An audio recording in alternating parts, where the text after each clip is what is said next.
Handa ka na bang magnegosyo at umasenso? Tara na sa Pinoy Entrepreneurs. Tampok ang mga kwento ng tagumpay ng mga negosyanteng Pilipino, mga sekreto sa negosyo, at mga oportunidad na pwede mong simulan ngayon. Pinoy Entrepreneurs, ang programa ng mga Pilipinong gustong umasenso.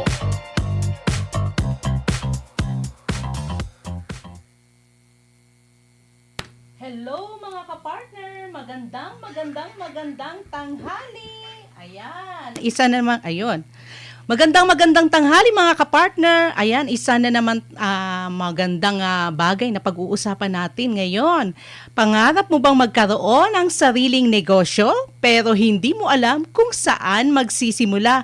Well, ang programang ito ay para sa bawat Pilipinong gustong umasenso at maging boss sa sariling nilang negosyo. Mga kapartner, ako nga pala si Cherry Light ang makakasama sa ating talakayan sa araw na ito. Magandang araw mga kapartner, magandang araw mga ka-entrepreneur. Welcome po sa ating kauna-unahang episode ng Pinoy Entrepreneur.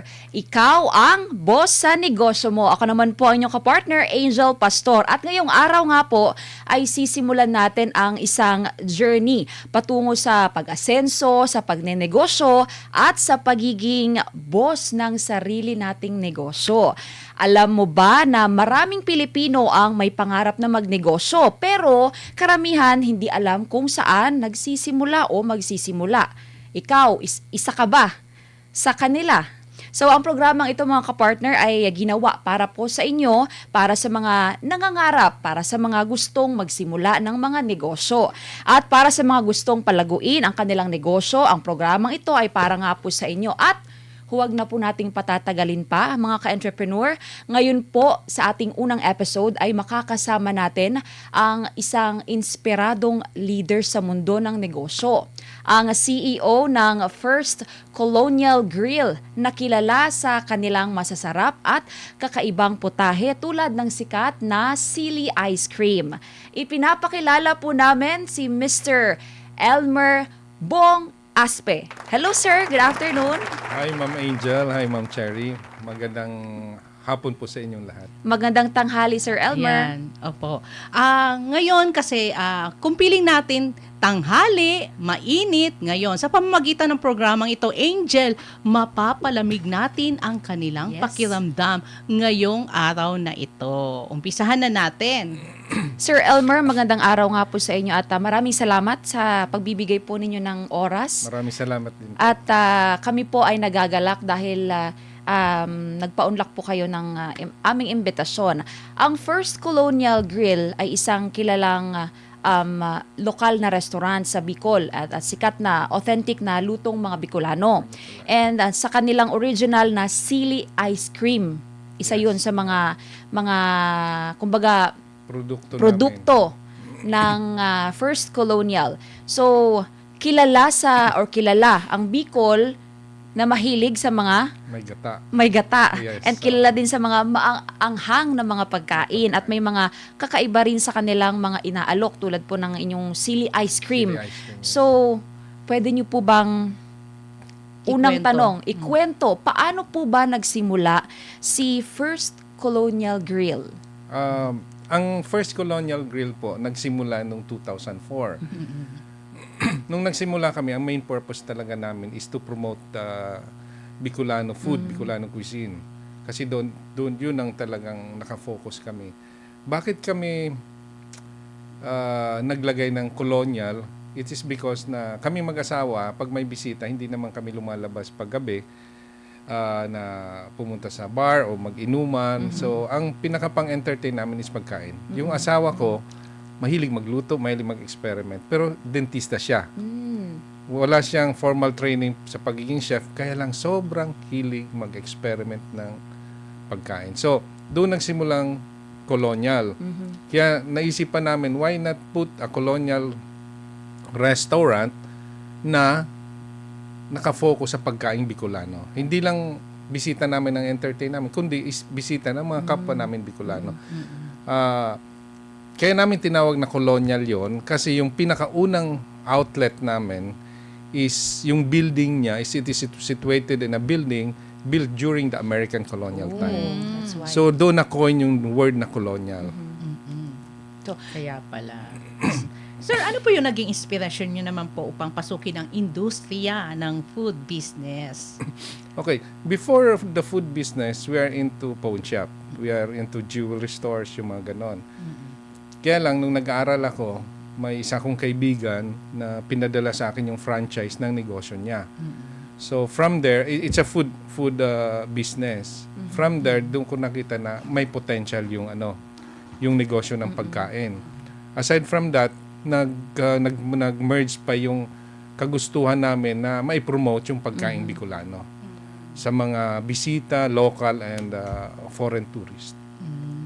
Kaya naglagay kami ng food business. Yan po, nagsimula po kayo sa Bicol mismo po. Sa Bicol po, sa Bicol. Ayun. Sir, yung kwento nitong sili ice cream is, pwede niyo po bang expound kung paano siya, like, yung background niya mismo, kung paano na-put up itong klaseng idea na sili? Really? Okay. Yeah. Yung sinasabi ko kanina na nakafocus kami sa pagkain Bicol.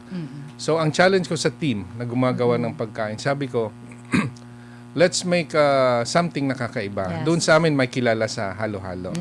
And we don't want to compete directly with the locals, with sa mga kapwa namin negosyante. Kaya iniba namin. Sabi ko, let's make yung ice cream malamig pero maanghang. Kakaiba talaga. Doon kami nag-experiment, kakaiba. Pero ang pinaka-challenge noon is mapalabas yung anghang. Noong una, gumagamit kami ng dairy. Hindi namin mapalabas yung anghang. kasi Parang eh. Tabasco lumalabas. So, hindi siguro maniniwala ang iba. Pero sa lahat ng interview, sinasabi ko to kahit hindi maniwala ang iba. Sabi ng asawa ko sa kasama naming team, let's stop muna kasi hindi natin mapalabas. Pag-isipan na lang natin. Kinabukasan sabi niya na naginip siya na tinuturuan siya ni Mama Mary kung paano mapalabas ang ice cream using gata ng nyog.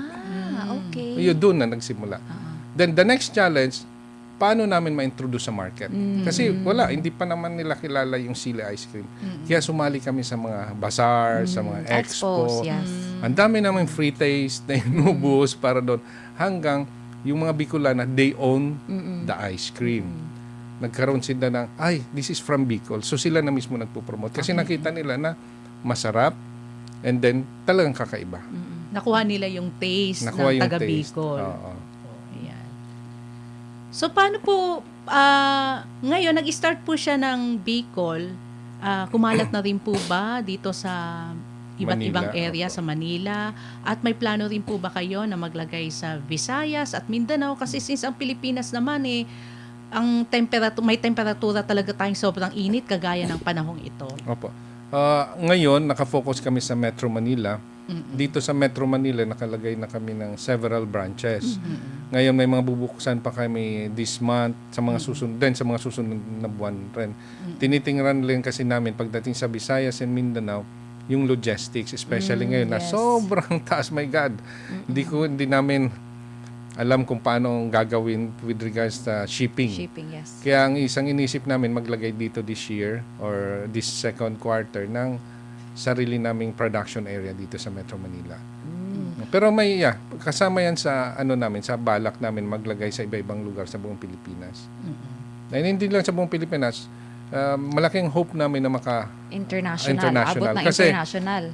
ang main purpose namin maging ice cream capital ang Bicol. Wow. Kasi wala naman talagang gumagawa ng ice cream, sa totoo lang. Sa Bicol. Tubong, ang flavor niyan, tubong, yung dito sa Yes, Pilipinas yes nakukuha. And then, hindi gumagamit ng artificial flavoring. Like yung bago namin, it's ube halaya. Ang Pilipinas kilala sa ube. Yes. We're using the ube root crops talaga. So, ibig sabihin wala talaga kayo kakumpit. Sa level Pensya. siguro, pagdating sa natural flavors, meron na rin iba. Kaya lang yung ibang flavor namin na tubong Bicol, like the pili, sili, carmelado, pinya, latik, malunggay, ginger, iba-iba pa, pipino pa. Malunggay, ginger. So, pipino, kalabasa. Healthy talaga siya. Tsaka may- unique yung taste Meron ng kami tinatawag na original vegetable talaga series. siya. So, Angel, hindi lang pala ito ice cream lang Yes. talaga. Hindi basta-basta ice cream lang ito, Sir Elmer. Kung hindi talagang masustansyang ice cream. Kasi syempre, Yes, marami rin sa ating mga tinatawag na ito ng mga nagkakaedad na nag-iingat din na Yes. kumain ng Mga ice health cream kasi conscious. sinasabi Yes. nila na matamis to, kesyo ganito, pinag-iingatan nila yung kalusugan nila. Pwedeng pakikwento nyo naman po, ano po yung mga nilalaman ng ingredients o mga flavor ng inyong ice cream na kakaiba kumpara sa ibang mga ice cream din na Okay. po? Like for example, pagdating sa sili, we're not using artificial flavoring na Yes. sili. Ayun. Talaga yung siling labuyo. Yes. Pagdating naman sa malunggay, yung malunggay leaves. Sa halaya, ganun din, yung root crops, even ginger. Pero tatandaan rin natin na ice cream pa rin ito, may sugar pa rin ito. Yes, yes. Yung mga ganon. Kaya lang yung flavorings, we're using the natural flavors. Yung mga ganon. And just last, I think 2 months ago, napahalal na rin po namin yung mga ice Wow, cream that's namin. good. Halal Sir, certified yes. na siya. Sir, since nabanggit nyo nga na unique yung mga flavorings ni Colonial Grill tong nung ice cream, is paano nyo po ma-maintain yung quality nito para hindi mag-iba yung lasa? Meron po kaming central commissary. Yes. Lahat doon ginagawa. Isa lang na area yung ginagawa. Kaya paglabas niya, standard lahat. Na texture, yung lasa, yung mga ano. So, naka-standard na lahat po yan. Then, siniship dito sa Metro Manila. Sir, of course, sa lahat ng business may mga, hindi lang, kumbaga, syempre, na-put up mo yung business mo. Of course, may mga, Yes. kumbaga, struggles na pinagdaanan bago talagang, kumbaga, masabi natin na lumago itong si First Colonial Grill. So, can you just, siguro, kwento yung mga struggles ng business na pinagdaanan niyo po? With regards to struggle sa Colonial Grill and Colonial Creamery, ang pinaka-challenge namin is paano paano ma-promote sa hindi Bicolano yung pagkain Bicolano. Kasi yung iba, ang alam lang is Bicol Express Yes. and Laing. But ang Bicol, ang daming pagkain na masasarap. Yun. Pero pagdating naman sa personally as an entrepreneur, ang pinaka-challenge is nung nagsimula ako magnegosyo. Kasi I am a graduate of Doctor of Dental Medicine. So wala akong wala. alam na negosyo. Ang nagturo sa amin Malayo. ng negosyo is yung magulang namin na may mom and pop type na negosyo. Pero after mom and pop type, kailangan i-organize mo na may structure para lumago at lumaki. Doon ako natulungan ng additional studies, then mga kaibigan ko na nagturo rin sa amin. Sir, so how long are you into business? Kumbaga, matagal na? Yes. Or Nag-start paano ako ba? nung college days ko pa ng pawn shop. Tinulungan kami ng magulang namin, binigyan kami ng seed money. Doon kami nagsimula. Pero isa rin sa pala sa challenge na nangyari sa amin, especially dito sa Colonial, is during the COVID pandemic. Sobra, halos wala talaga. We're into negative numbers. Kaya lang, ang inisip na lang namin, kung magsasara kami, paano yung mga tao namin? Ang tatandaan po natin, ang entrepreneur, pwede yan magsara ng kahit anong negosyo. And pwede yan Yes. bumangon. Kasi, ang pinaka asset ng isang entrepreneur is yung kaalaman niya na maggawa ng bagong business. negosyo. Yes. Yun. Kaya nga, isa sa pangarap ko rin na ma-encourage lahat ng tao na magnegosyo para hindi tayo umasa sa gobyerno. Gobyerno ang aasa sa atin. Sir, balik po tayo ng ice cream kasi alam natin yung ating mga televiewers, yung mga nakikinig sa atin. Syempre, gusto nila sa panahon ngayon, hindi lang halo-halo. Matikman din nila yung mga bagong labas na ice cream. Ang pinag-uusapan natin dito, hindi lang to basta ice cream. Kung hindi ito, healthy talaga yung mga ingredients na ginagamit natin dito na nakakabuti rin sa kalusugan ng ating mamimili. Sir, pwede po ba nating malaman yung presyo, yung abot kaya ng ating mga mamimili ng ice cream po? Ang isang order ng ice cream natin is $159. And then meron din tayo ng cups. meron tayong pint, and meron din tayong half gallon. And then, yung mga ice cream natin, pwede yan, lahat ng flavors, ginagawa rin namin shakes. Pwede rin sila mag-order ng shakes at 189 pesos. Ayun. So, meron pa pala rin kayong Yes, shakes. yun din ang ginagamit namin sa halo-halo.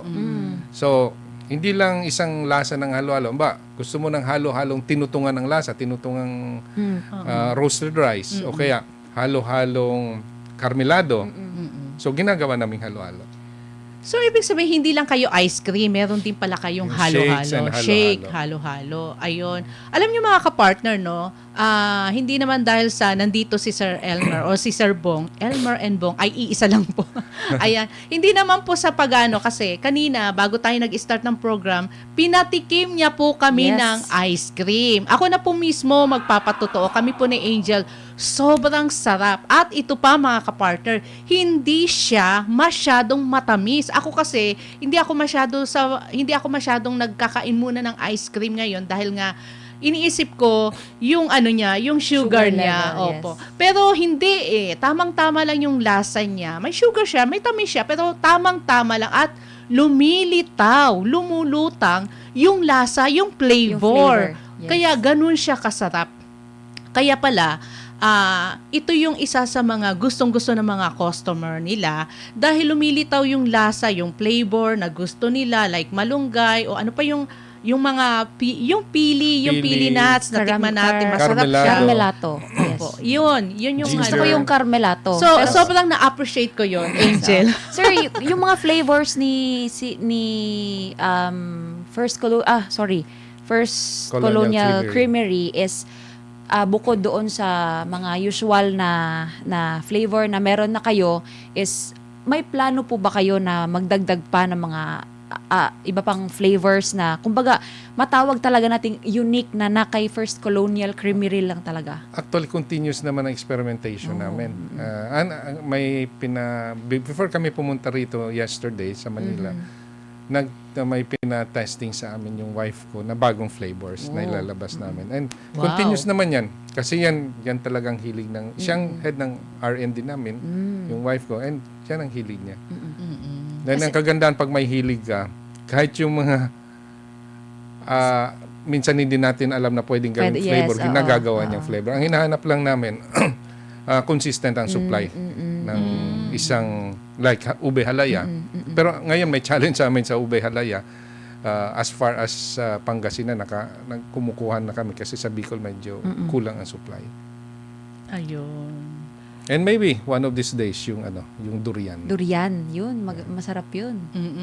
Kung papupuntahin po natin yan ng Mindanao, yan. Isa Yun, rin oo. yan sa Yes, patok, magiging patok yes. talaga po. Kasi Paborito may durian rin candy. namin. Pero So, oo. marami kasi tayong taga Mindanao dito sa Metro Manila. Metro Manila.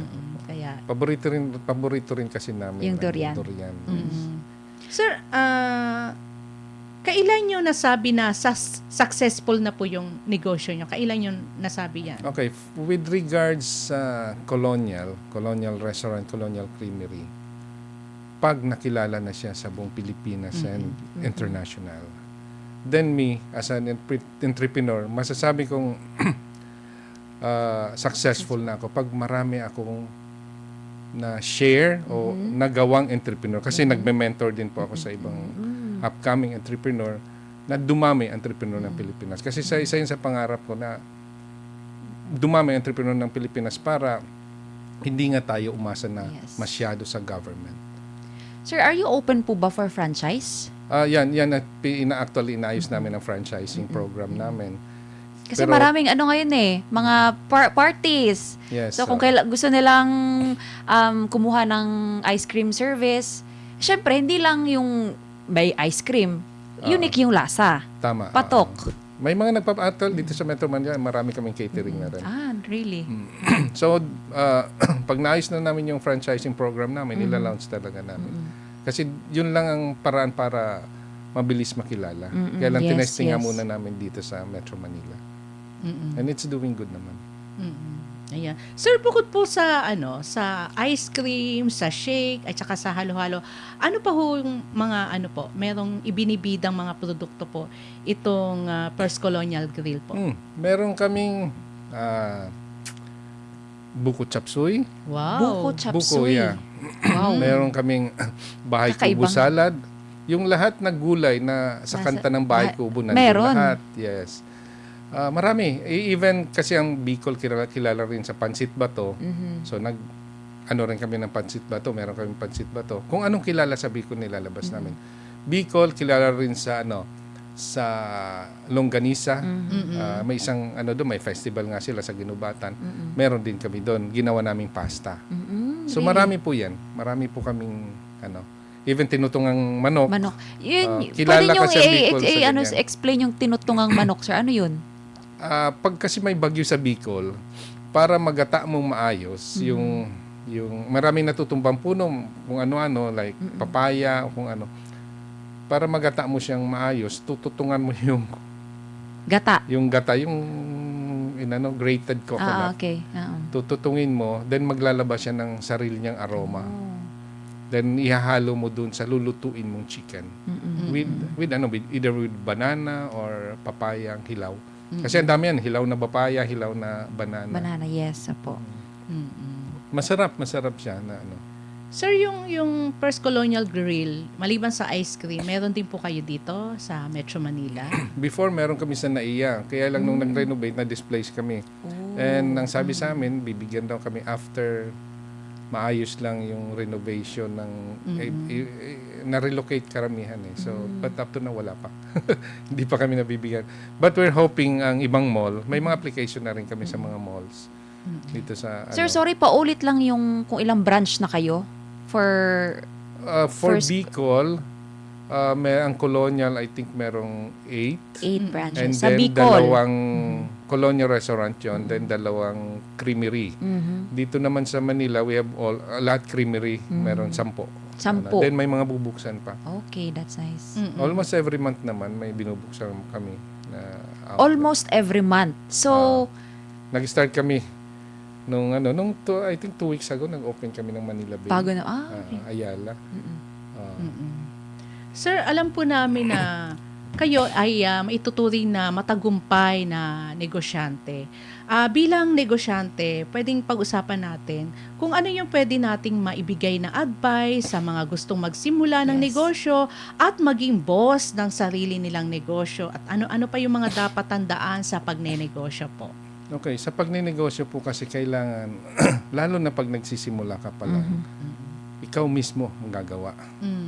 Dapat ma-feel mo ang negosyo, makita mo kung ano man dapat gawin. Huwag mong iasa lahat sa tao mo. Kasi minsan ibang interpretation niya sa market.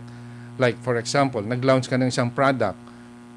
Pag tinanong mo yung ibang kasamaan mo, yung mga staff mo, ay okay naman boss, okay naman. Pero ang importante, ikaw ang mag-launch, ikaw ang nandun, makita mo kung anong improvement na pwede mong gawin.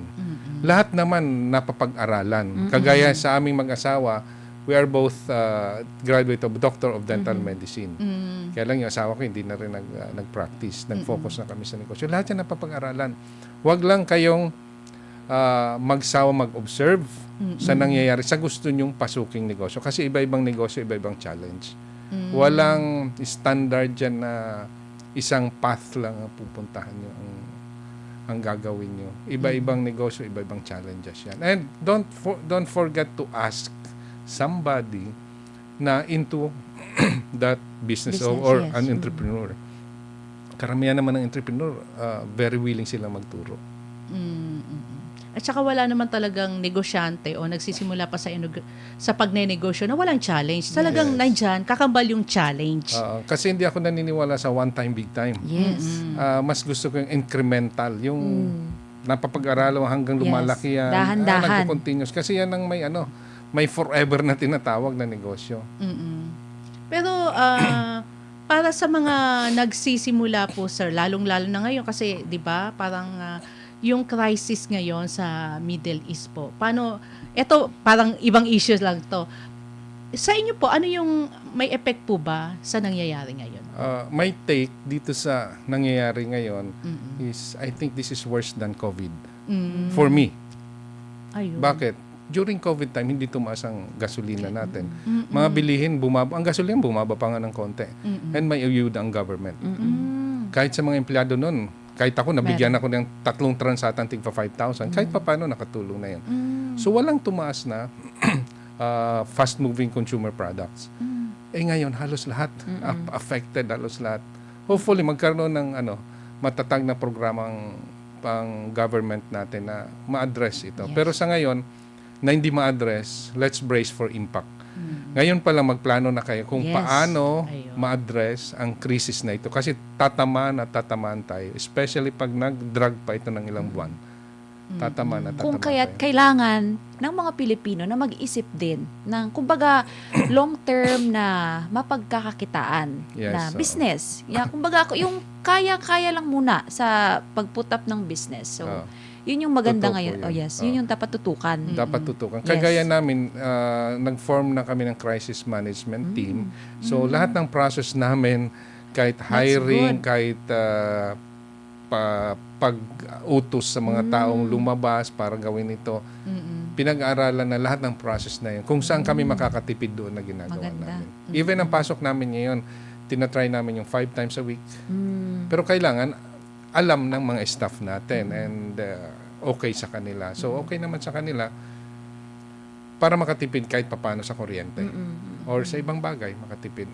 Kagaya nung actually ang isang very proud ako sa mga staff namin. During the time of pandemic, sila mismo nagsabi, "Sir, papasok kami kahit kalahati na lang ang sweldo." Ganun. Ganun ang ginawa nila. Basta may kita. Basta talaga. may kita, basta may survive natin to. So, I'm very proud sa mga Sir, staff sabi ko. kasi nila, syempre, makikita mo kasi daw yung ugali ng staff, ng isang empleyado mo. Kumbaga, mirror siya ng kung sino yung ugali ng boss niya. Yes. So, kumbaga, yun yung reflection nyo lang din, siguro, sir. Totoo po ba? Sa, Sana totoo. sa mga staff nyo, sa mga empleyado nyo. I think so. I think tama yung Ayun. ganon. Kasi parang Kasi magulang ikaw, ka. hindi Kung naman, anong oo. pinapakita mo, kung Yes. loko-loko ka, mga tao loko-loko Kasi hindi rin. naman babalik Diba? siguro yung mga staff mo. Pandemic yun Yes, di ba? Kung saka, hindi sila, walang nakakita talagang, kumbaga, na inaalagaan mo talaga mismo sila, yung mga staff mo, Yes. yung mga empleyado Saka mo. palagi kong sinasabi sa kanila, kasi meron kaming humanitarian works. That's, since college kami mag-asawa, ginagawa na namin scholarship. Pag may calamity, may mga support sa medical and surgical missions, yung mga ganun. So, sinasabi ko rin yan sa kanila na kahit anong lahat tayo, kahit na tayo naghihirap, we have the capacity to help. Maybe, hindi lang monetary, kundi yung tayo mismo, pwede tayong tumulong. So, part yun na naging kultura sa company namin. Kaya nung nagkaroon ng pandemic, sila mismo, they have the sense of, ibibigay ko itong kalahati ng sweldo ko.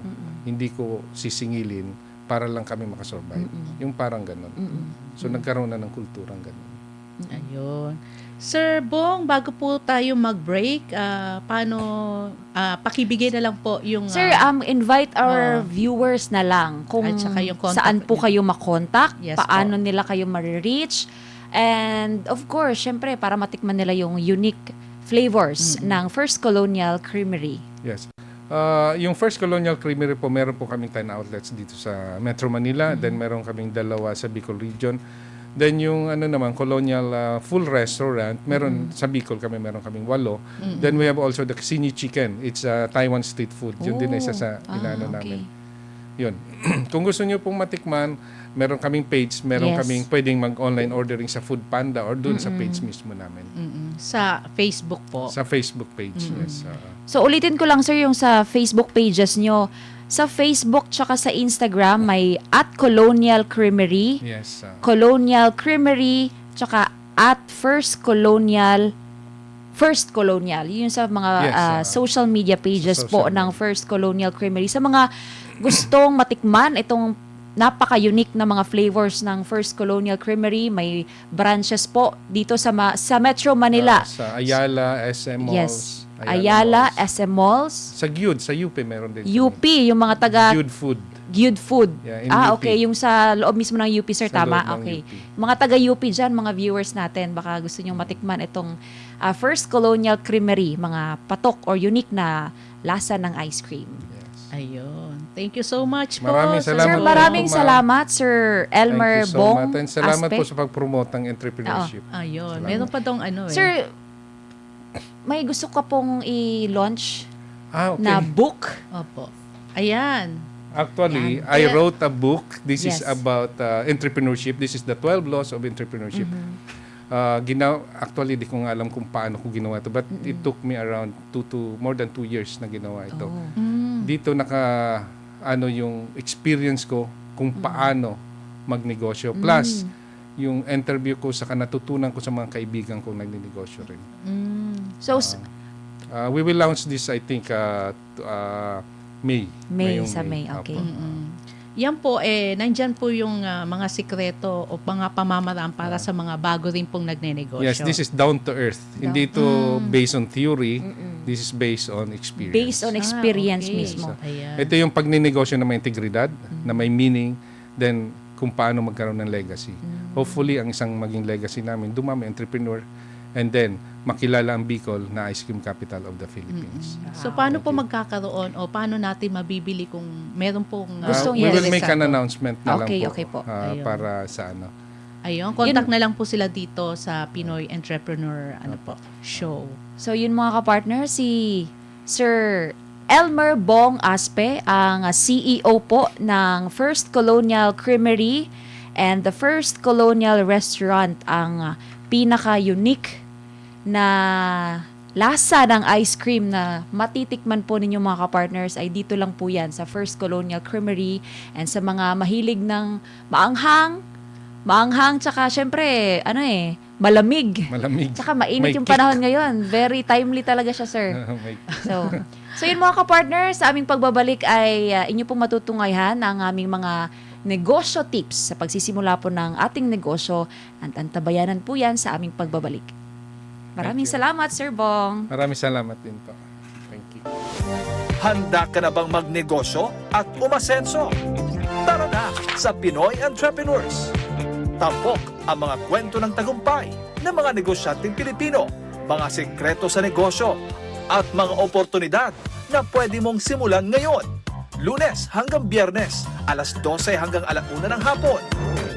Pinoy Entrepreneurs, ang programa ng mga Pilipinong gustong umasenso. Pinoy Entrepreneurs.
Ikaw ba ay namomroblema sa taas ng electric bill buwan-buwan?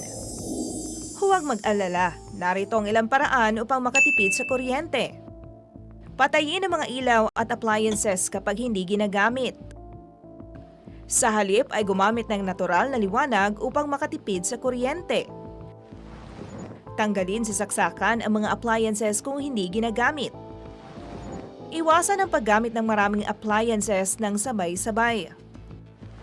Gumamit ng LED bulbs. Ito ay mas tipid sa kuryente kumpara sa mga incandescent at fluorescent bulbs.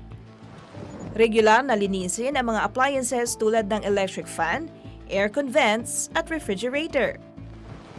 Magkaroon ng takdang araw sa isang linggo sa pamamalansya at paglalaba. Gumamit ng energy-efficient appliances.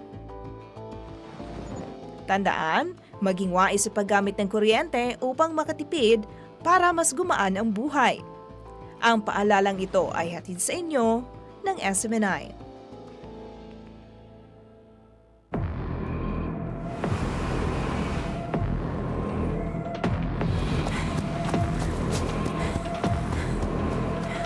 Hoy, magnanakaw! Tingnan! Pulis to! Hala, magnanakaw! Magnanakaw! Magnanakaw! Hoy, magnanakaw! Magnanakaw! Magnanakaw! Ano kayang gagawin ko? Ipamimigay ko yung konti para tumigil sila sa pag-iingay. Pare, magnanakaw, namimigay ng pera. Eto ang sayo. Wow! Ang bait ng magnanakaw! Eto naman sayo. Kuya, Oh, yung eto share ah. ko! Sana Huwag ka nang maingay. Oh, eto pa. Tama na yan. Nakikipalato lang kayo eh. Huwag nang maingay.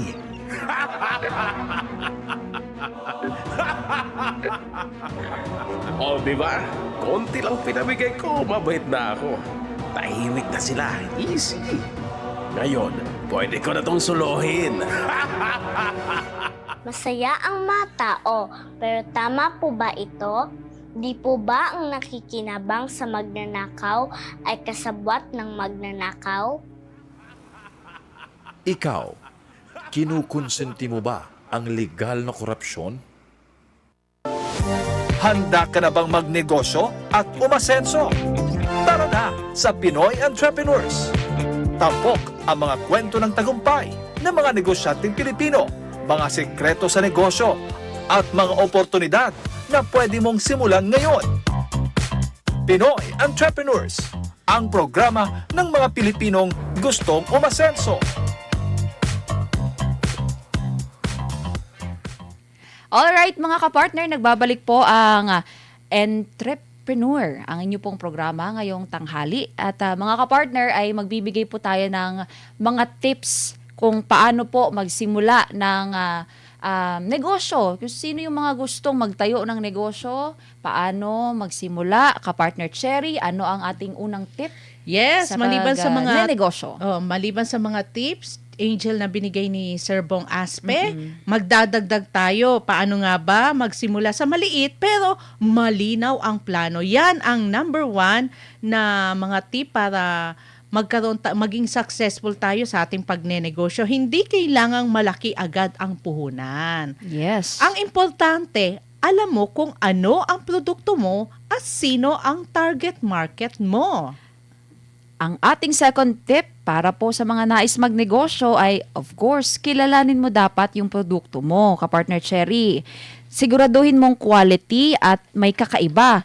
Para nga ginawa ng yung guest natin kanina, Si Sir kapartner Bong. Cherry, si Sir Bong, yung First Colonial Creamery and the Grill na, kumbaga, unique talaga siya. Kasi, yun yung sili ice cream, very unique. Na nagpasikat din talaga sa sili ice cream. Dapat may edge ka sa pagtatayo ng negosyo. Number 3, mag-budget at mag-ipon. Iwasan ang gastos na hindi kailangan. Iwalay ang puhunan sa kita para hindi malilito ang pera o malito ang pera. Ang ating number 4 tip ay ang alagaan, of course, ang inyong mga customer, mga kapartner, alagaan. Same sa sinabi doon ni Sir Bong kanina na kahit nung pandemic, binalikan siya ng mga empleyado niya. Kasi siguro, maayos yung pag-aalaga ng mga empleyado ni Sir Bong sa kanyang mga Customer. empleyado. Oo. Customer, sorry. Magandang serbisyo, babalik ang mga customer. Minsan, word of mouth pa ang pinakamalakas na marketing. Word of mouth. Yun, kapartner Cherry. Kaya, number 5 tips, huwag matakot magkamali. Normal ang failures. Ang mahalaga, natututo ka at bumabangon agad. Ayan. Ganun naman Number talaga. 6 tips ay dapat maging consistent at masipag. Hindi overnight ang success. Kailangan tuloy-tuloy ang effort, tuloy-tuloy ang tiyaga sa pag-put up ng isang business. Ayan, at number 6, Ay, number 7 na, matuto sa iba. Makinig sa mga successful entrepreneurs tulad ni Elmer Bong Aspe. Meron siyang libro actually na ilo-launch pa lang. Malaking tulong ang kanilang experience. Aside dyan, mga kapartner, yung last tip natin, of course, sa panahon ngayon is social media na tayo, yung ginagamit natin ngayon. Social media, gumamit ng social media, libre na para mapalawak pa ang reach or mapalawak pa yung pagpopromote ng negosyo mo online kahit saan makakaabot yan. So yun mga kapartner, yung mga tips natin sa mga nais po magnegosyo. Basic tips lang po ito mga kapartners, pero at least, kumbaga, malaking tulong na rin sa mga gustong mag-put up ng sariling business. Ayan, para naman sa mga common mistakes ng mga bagong negosyante, natural lang naman na magkamali tayo. Minsan may kabiguan, pero isa ito ang mga common mistake. Walang plano, padalos-dalos, hindi marunong mag-budget, emotions over decisions. Emotions Ayun. over decisions. Oo, yun na yun. Yun na yun, kapartner Cherry. Ayan. Yun yung mga common mistakes mga kapartner kasi syempre, long term to eh. So, kailangan mo talagang pag-isipan ng mabuti para paano siya magtagal. Hindi yung padalos-dalos, wala kang plano, hindi marunong mag-budget. So, yun mga kapartners, is malaking tulong talaga siya para sa atin, especially sa panahon natin ngayon mga kapartner Cherry, na nagmamahal na ang mga bilihin at nagmamahal na rin yung mga, anong tawag nito? Nagmamahal na yung gasolina na isa sa mga ginagamit natin sa transportation natin to export ng mga produkto natin. Ayan, meron tayong katanungan dito para sa ating mga viewers o listeners. Kung may 5,000 pesos ka, Angel, anong negosyo ang sisimulan mo? Ayan. Yan ay tanong mga kapartner. Kung may 5,000 pesos ka, 5,000 pesos kapartner Cherry, para sa'yo malaki ba yun? Malaki? Ano ba? Paano ba? Ay, depende sa negosyo Yun. na depende. Kung magtitinda ka lang naman ng saging dyan sa gilid-gilid, di ba? Sabang saging, o di ba? Okay na yung 5,000. Or halo-halo. Kahit halo-halo lang, di ba? Pwede na yung 5,000 dyan. Okay. Oo. Kung may 5,000 pesos ka, ano ang negosyo na nais mong simulan sa 5,000 pesos na yun? Ayan, Yan. i-comment nyo lang po sa ating page. Naka-live naman tayo Yes. mga kapartner. Doon po kayo mag-comment at mamaya babasahin po natin. Ayun. Negosyo tips of the day na tayo mga kapartner. Sa ating negosyo tips of the day, start small. Know your market and be consistent. Ito yung naibigay rin na isa sa mga tip Yes. ni Sir Bong kanina. Pero, ano yung hanggang tip lang tayo kung hindi natin i-implement, Angel? Kasi mahalaga Yes, pa rin na hindi lang tayo tagapakinig. Kung hindi dapat, tagapagtupad din tayo ng mga tip na ibinibigay sa atin, lalong-lalo na kung porsigido ka o interesado ka na mag-business. Ayan So lang. yun mga kapartner, yung question kanina, hindi natin ngayon babasahin yung comment kapartner Cherry.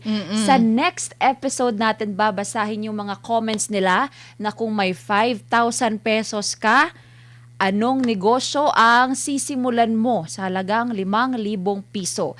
Mag-comment kayo mga kapartner sa ating live ngayon and we will read that on our next episode.